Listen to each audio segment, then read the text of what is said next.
27 minutes after 6, still the AM show with me, Bernice Abu-Bedu. A few of your messages before we get into the newspapers, and this one is from Benjamin Abrifa from Pong. You are sending this from Akrokeri. You say, I don't understand why there should be war during or after election while we have bodies like the AU and ECOWAS who can deploy security personnel from many countries in Africa to monitor elections.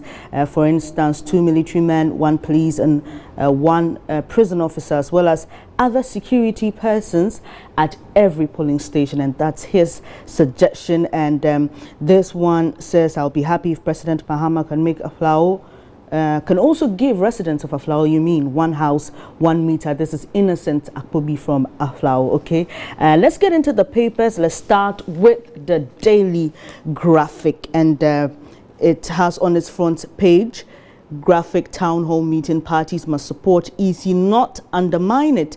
And that's Mr. John Apia Bafwe, Deputy Eastern Regional Director of the EC. And release of Munti 3 was a nation's interest. It comes along with a photo of President John Dramani Mahama. And government announces new minimum wage. We brought you that earlier on the AM news. The story, or the details of the story, are in page 20.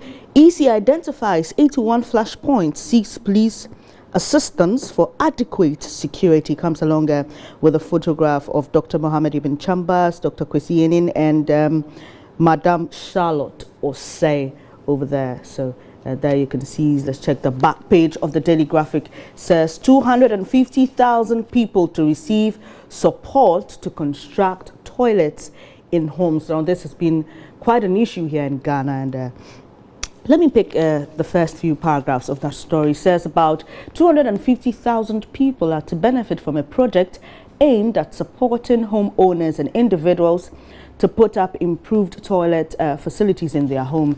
The project, known as the Greater Accra Metropolitan Area Wash Project, is being supported by the World Bank with $150 million US credit from the International Development Association under a 5-year urban water supply, sanitation and hygiene enterprise program. Now this is some good news for residents of these areas that will benefit. And on page 48 it says how West Africa can leverage SAA's direct flights to DC. That's South Africa Airways direct flight to DC. And on the center spread you have the details of that story about the EC identifying 81 flashpoints in this year's elections. That'll be it for the Daily Graphic today. Let me see if there's any other thing we can talk about. Okay, this one says stay away from exploitative tendencies, and that's an advice to the cocoa buying companies. Quite a lot of interesting pictures here to see in today's edition of the Daily Graphic. Let's move on to the Ghanaian Times, and it still has that story coming out of that colloquium organized at the Kofi Annan Peace Training Center. Parties told to call supporters to order. And Attorney General Mida sued over ECG, and 2 NCCE officials dismissed President Slam's minority. They wasted vital resources over unimportant issues, and that story is on page 12 of the Ghanaian Times newspaper. And let's move to page 12 and pick up details of that story. He says President John Dramani Mahama has described the motion by the minority caucus in Parliament for a bipartisan committee to investigate him over the Ford Expedition gift saga as an abuse of taxpayers' money. And quote, as seasoned members of Parliament, they should know that it is untenable and so to waste people's resources, because anytime you call back Parliament, we have to pay their transportation, and while in session all materials they need have to be provided. I think it was a frivolous waste of taxpayers' money, unquote. So that's President Mahama reacting to that call, that petition that was filed in Parliament but later dismissed by the Speaker of Parliament. And on the back page, Oil Palm Development Board soon. That's on the back page, and it comes along with a photograph of Dr. Ahmed Yakubu Al-Hassan, It says an oil palm development board is to be set up by government soon to ensure effective regulation and sustainability of the oil palm industry in Ghana. Dr. Ahmed Yaqub Al-Hassan, Deputy Minister of Food and Agriculture, who announced this in Accra yesterday, said the move would ensure the creation of an enabling environment for the oil palm business to thrive. Now, we know that the oil palm business has suffered some setback after it was found that some people were producing or adding chemicals to some oil palm products, and Ministry of Food and Agriculture implement local content in poultry imports. I'm sure if you're a farmer or someone who loves agriculture, you may want to pick the Ghanian Times today and read these details. On a break in the country, an EC boss asks parties to rein in supporters, and Chambers urges end to personality attacks. That'll be it for the Ghanian Times newspaper. Let's do this last one on the back page. It says ECG to demand certificates before giving meters. Residential and commercial buildings in the country will from next year be required to produce a wiring certificate to the Electricity Company of Ghana before meters are issued to them. So if you're putting up a building or you hope to do so soon, just keep it in mind that you have to produce a certificate to get a meter from the Electricity Company of Ghana. And on the front page of the Business and Financial Times, traders shun local tomatoes for Burkina Bay Ivorian varieties. So there you have it. Quite unfortunate that we wouldn't want to eat what we produce here. And soaring cost of land derails housing dreams, and cabinet approves regulator for oil palm sector. And let's do that story on page 3 about traders shunning local tomatoes for Burkina Bay and Ivorian varieties. Tomato sellers in the country have abandoned tomatoes produced in large volumes across the Bono Ahafo region in favor of Burkina Bay and Ivorian tomatoes. The BNFT has learned. The traders claim locally produced tomatoes are watery, too seedy, and above all, have shorter lifespan, hence their preference for exotic varieties. Farmers in the region do not have access to the required varieties to cultivate, hence the deepening of their woes. In fact, many tomato farmers in places like Dema, Techimantia and Jomo have started growing other crops such as chili pepper and maize. Wow. Quite an interesting one over there. But the traders also claim that they also need to make money. So if they buy tomatoes that have short lifespan, they end up running at a loss. And let's see how maybe some of these farmers can get support so they can get the varieties that these other countries are cultivating. And on page 4 of the BNFT, government to issue first 10-year local currency bond next month. That's according to the Finance Ministry. And on the back page says 12 banks sign onto NHIA's verification system, and Isoko gets $867,788 grant to help smallholder farmers. Okay, and yeah, that'll be it for the BNFT. Quite a lot to do here this morning. Let's do the Daily Dispatch. Nana insulted me first. That's a quote. Quoted President Mahama over there. Says he called me a thief. I said he's divisive. Okay. It comes with a photo of Nana Akufo-Addo, the MPP flag bearer, and President John Dramani Mahama, the NDC's flag bearer. And well, the details of that story is on the back page of the Daily Dispatch. You may want to pick it up and see the details. And on page 2 of the Daily Dispatch, new drug to control type 2 diabetes launched. We must all preserve Ghana's peace. Let me just try and get this here. That according to the Vice President, it comes along with his photo. And youth urged to resist attempts to be violent on election day.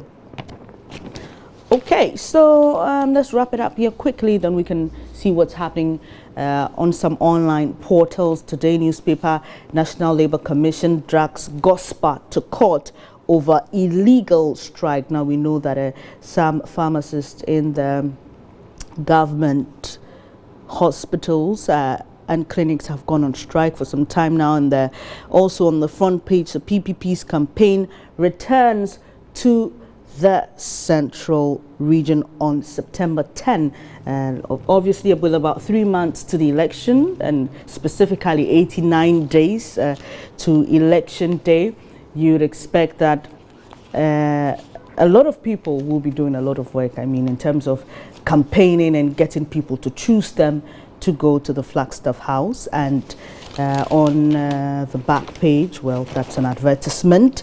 And let's do some world news here. And the Today newspaper says Indonesia drug chain moods crackdown, solar tuk-tuk journey halted by robbery. And there's an interesting story I heard. And an engineer traveling from India to Britain in a self-modified solar and electric-powered tuk-tuk has been robbed in France, derailing the final leg of a 7-month journey. That must be really unfortunate for him. And the Daily Guide still has the story captured in quite a number of the newspapers. Nana calls me thief, Mahama fires spark, and Baumia fear grips government. And EC identifies 81 flashpoints that also been captured by quite a number of the newspapers today. And center spread of the Daily Guide, quickly, let's do it. The center spread of the Daily Guide is Kumchacha versus Lutrot clash in OKFM studios. Now, I don't know if you've seen that video, but it's been trending for a while. And some time ago on Adom FM, our sister station, Kumchacha said that he would deliver Councillor Lutrot if he met him over some comment he had made about who to date and what not to date, all his comments about relationships and the advice he gave. Kumchacha thought that, well, he had to deliver Councillor Lutrot over those comments.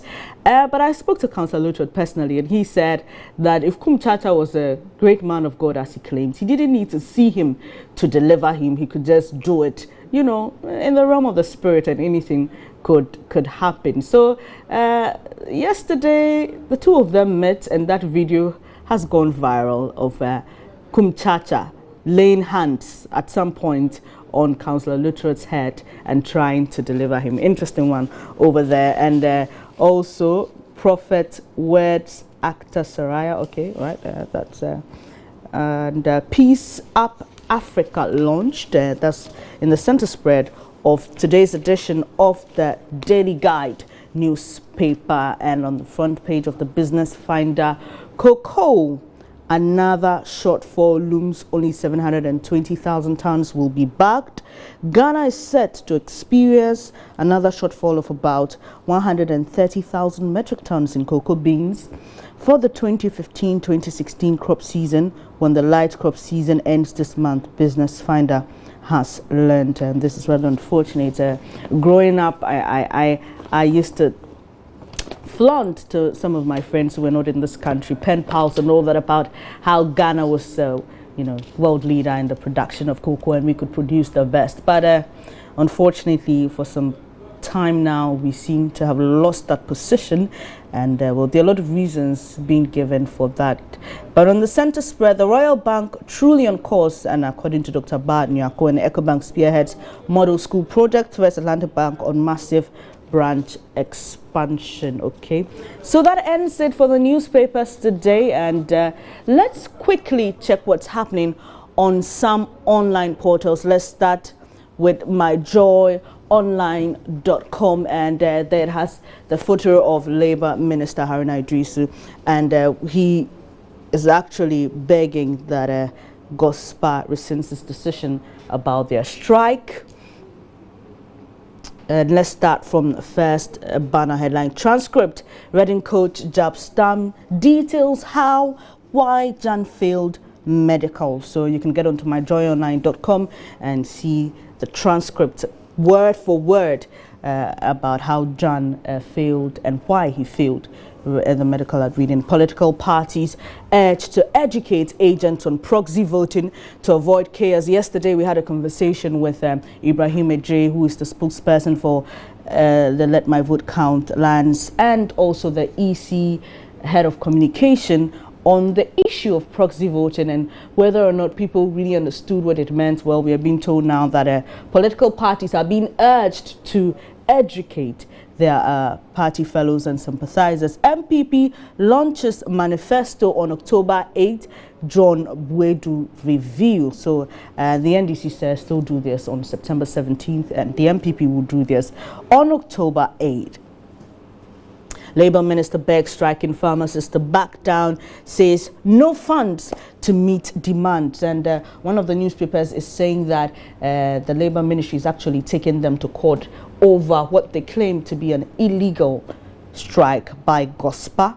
And so we'll follow that issue keenly and bring you some updates later in our subsequent bulletins. And Turkey's little-known African community. That's an interesting read on myjoyonline.com. You can read about how a woman who is actually 106 years old is trying to remember how fondly, how the community was set up and all those details. Cutting a new step, Nimas Bettenboone. Okay, so also about the issue of young people and quite a number of old folks getting into the betting business. Mahama promises ultra-modern Mahama market in Mankasim. So we know that one of such markets has been completed or almost completed in Cape Coast. Well, he's promising one in Mankasim.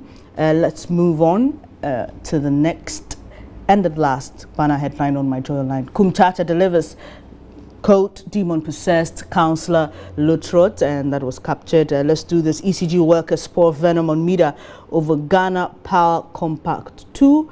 And rather unfortunate one, 2 MPP members died from electrocution and 2 others injured. Now we hear that they were trying to erect a billboard, and unfortunately the billboard made contact with a high tension pole and they lost their lives. Rather unfortunate one over there. There's a lot of stories and videos to watch on myjoyonline.com. Let's get on to BBC and see what's happening in the rest of the world. Harare protest ban overturned by court. Zimbabwe's High Court overturns a 2-week ban by police on demonstrations in the capital Harare, despite a stern warning by President Robert Mugabe. So there was actually a ban by the police on people who were embarking on anti-government protests, but we hear that a court has overturned that decision by the police. Also, South African mayor rejects luxury car fleet.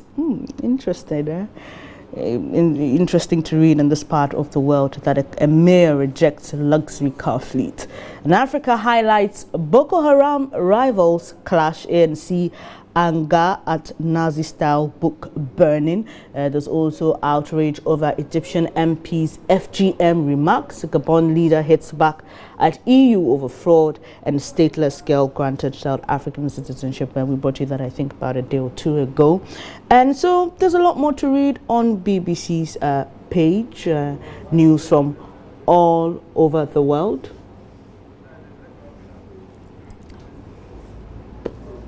So that's it for what's happening on some online portals. We brought you what's happening in the front, back, center pages of the newspapers. Thanks so much for your company. I'll be back to read a few of your comments. Please stay on The AM Show.